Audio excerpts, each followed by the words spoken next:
Pengembangan UMKM berkualitas di Sumatera Selatan diharapkan dapat mendorong sektor perekonomian dan pendapatan daerah. Melalui pembinaan dan pemberdayaan di sektor UMKM, Ditjen Perbendaharaan Provinsi Sumatera Selatan saat ini telah membina 15 pelaku UMKM yang berasal dari Kota Palembang. Dari pembinaan ini diharapkan UMKM dapat naik kelas dengan memproduksi produk yang berkualitas ekspor.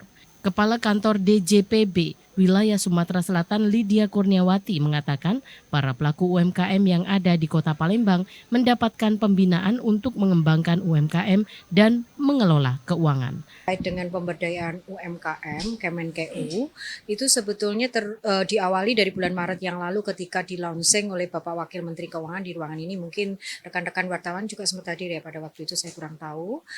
Nah, kemudian kami diminta untuk terus menggerakkan dengan program yang lebih konkret, ya, yang lebih konkret. Dari hasil bulan Maret kita mengkurasi beberapa UMKM sekitar 100-an lah kalau nggak salah waktu itu, tetap didampingi oleh Asosiasi UMKM Kreatif. Kami kemudian memiliki atau yang menurut kami bisa didampingi dan segera dari sisi semangat untuk berusaha dan sebagainya dari 15 UMKM.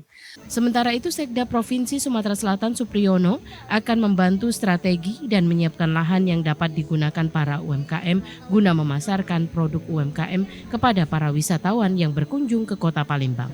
Itu harus bisa diminit oleh pemerintah Kota Palembang dan Pemprov. Bagaimana menciptakan etalase-etalase bisnis UMKM di Kota Palembang ini. Tidak perlu di tengah kota, tapi di tempat-tempat yang memang tidak mengganggu aktivitas masyarakat secara keseluruhan.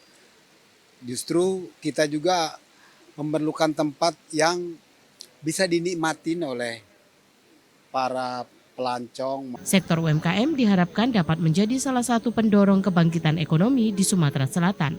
Adi Gunawan, TVRI Sumsel melaporkan.